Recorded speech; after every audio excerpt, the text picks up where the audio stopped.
6 years old, your opinions change every day. Tommy has already asked me if you'd talk to his class on career day.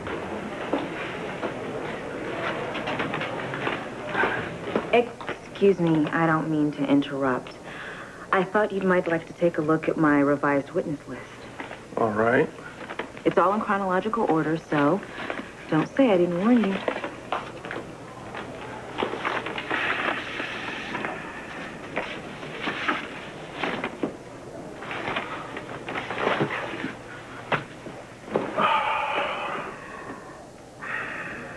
I'll tell her. Thank She'll you. appreciate hearing that. Appreciate it. Thanks. Luke? Who's minding the store? Claude. Claude, are you nuts? Is there a reason for this? I've been subpoenaed. Can you tell us what happened after Laura Spencer threatened Damian Smith with the bat? Well, she thought better of it and put the bat down. And then? And then she decked him with an excellent right to the jaw. But what transpired in Luke's for the next several hours? Nothing, really. People hung out, had a few drinks, the usual. Was Laura Spencer drinking? I'm sure she had a couple of drinks. Oh, come on now. You can be more specific than that, Mr. Corbin. I served her 2 glasses of white wine. And what did Laura Spencer say about Damian Smith in her uninhibited state? I never said she was uninhibited. Please just answer the question, Mr. Corbin. What did Laura Spencer say about the murder victim? Well, I couldn't tell you for sure. I mean, a lot of things were said that night, mostly in jest. May I remind you, you are under oath. She said the next time she got her hands on Damian Smith, she was going to send him straight to hell.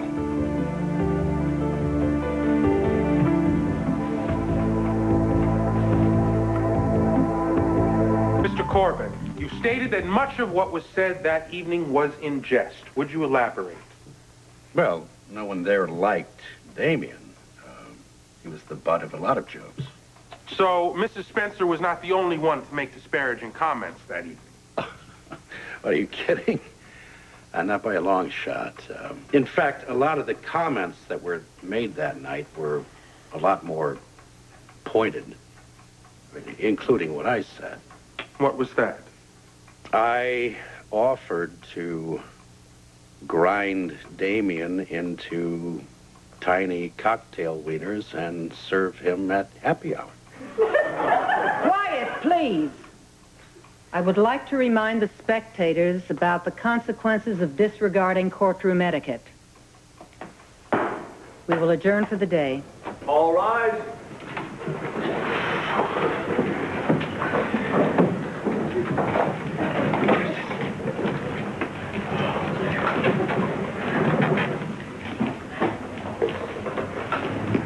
Well done, Mr. Corbin.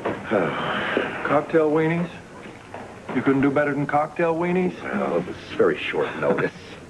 It was an heroic effort. Excuse me, I'll be back. And it was so convincing that I'm afraid that you might have made yourself a suspect. No, not a chance. Listen, I've got a whole bar full of customers ready to vouch for my whereabouts on the night that Damian got what he deserved.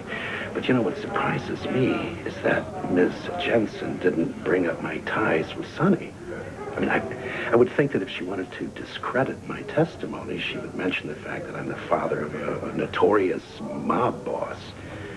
I mean, she already tried to use Sonny as an excuse to get Justus off the case. Maybe she doesn't know. Well, then that means she's not doing her homework. Which could be very good for you, too. And now with Luke Spencer breathing down my neck, discretion's even more important than ever. Justice, I don't like this the least bit. At this time, Your Honor, I would like to submit new evidence just placed in my hands that would prove only the defendant could have been present when Damian Smith was murdered. Your Honor, I object. This is an issue already listed in Discovery. It's an audio tape in use that night on the Ward House answering machine. Then what's new about it? I thought that tape was unusable. A lab in Virginia was able to restore a few brief but critical portions of the incoming messages received. And I have an expert witness here who is prepared to identify the voices for the jury. Not until I've had a chance to hear it. I have transcripts and tapes for both of you. Relevance, counsel? It narrows the time of the death of Damian Smith to approximately a 10-minute window. Court will recess while we review the people's new submission in chambers. All rise. What could they possibly have? Nothing, baby. Just relax. I'm sure they're blowing smoke.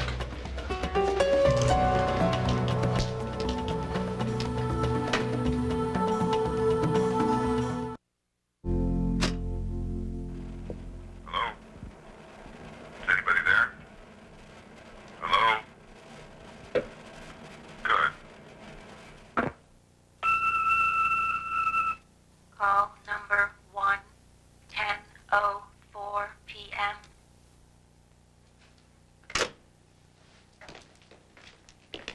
So, Mr. Riedel, that second voice we heard, that's an electronic function on the Ward House answering machine, correct? Yes, a voice-synthesized timestamp which follows each message with the time of the call.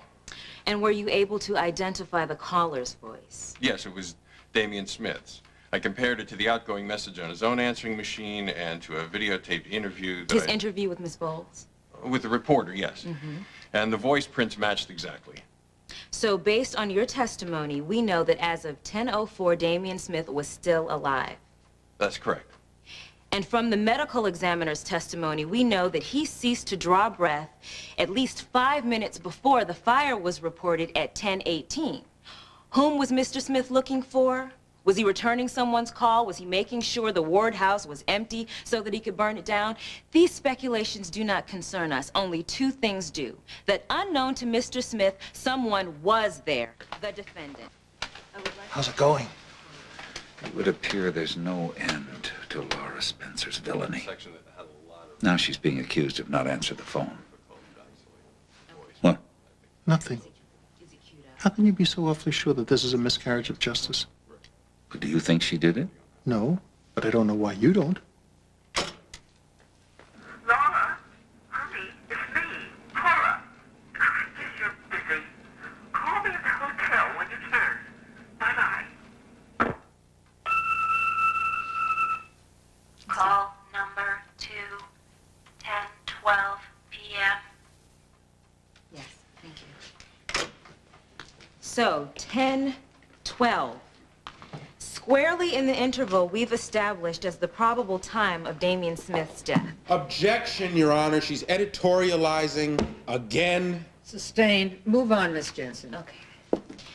Now, the last sound we heard on the tape, could that have possibly been someone picking up the Ward House telephone? No, that was the caller hanging up. If someone answered the phone, the timestamp would have been canceled. So we can assume the defendant was otherwise occupied. Objection. Miss Jensen, you're trying my patience. Sustained. No further questions. Thank you very much.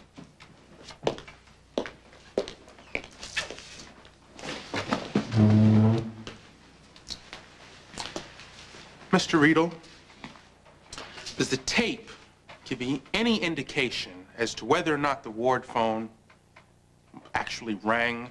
In other words, if the phone had been turned off so as not to disturb a sick child who was sleeping. Objection. Who's testifying, the witness or counsel? Look who's talking. I don't mind it. You may answer. No, the ringer's controlled by a switch on the housing, which after the fire was pretty much just a lump of melted plastic. All right. All right. Now let's get back to Miss Jensen's question about background noise on the tapes. During the painstaking process of enhancing them, did you notice any stray noises on the second message that we heard? Screams, shouts of agony, the sound of a small woman too busy beating a man to death with a baseball bat to answer the phone. Honor! No. And that wouldn't be on the tape, unless this Cora was murdering someone. Okay. Now, let's get to the actual time of these phone calls. Does your home answering machine have a timestamp on it? Objection. Is this relevant? Let's find out. Bring it home, Mr. Ward. Yes, it does. And how do you set the time? Well, there's a keypad on the top, and actually, a lot of people never figure it out, I have to say. But on your machine, I'm sure, I mean, you're an expert, so your machine never runs a minute too fast, a minute too slow. Actually, we always remember to spring ahead for daylight savings time and then forget to set it back again in the fall. I don't know how many hours off it is by now. Thank you. Thank you. No further questions?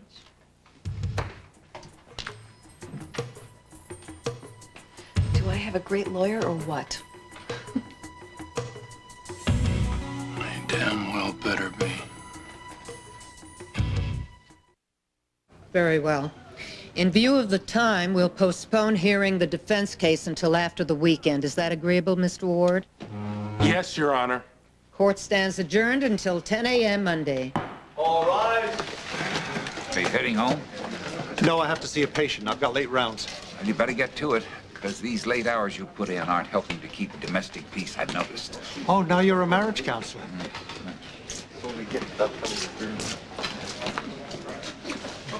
Good job today, counselor. Oh, thank you. Went well. Went well. On the other hand, the annoying mimes down on River Street can get laughs. But it's the quarters in the hat at the end of the day that counts, so what about Monday? Look, if I seem critical, I'm sorry, but we're dealing with my wife here, the mother of my children, the woman that I would kill or die for. So I just can't deal well with uncertainty. Somebody once said that I could have her next to my side until I die, till death do us part. I'm sort of counting on that. You think I don't know that? You think I don't think about that every minute of every day? You want certainty, Luke? Okay, you got it. Laura will not be convicted of this crime. She won't serve 1 day in prison for it. It's a pretty hefty promise to deliver on. Well, I will deliver on it. All I have to give you is my word, but you can count on like you can count on the 4th of July. Hey, 1 second.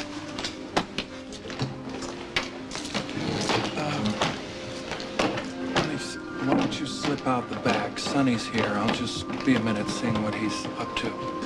What were you just saying to Justus? Oh, just talking about Monday. He seems to think that, everything's going our way.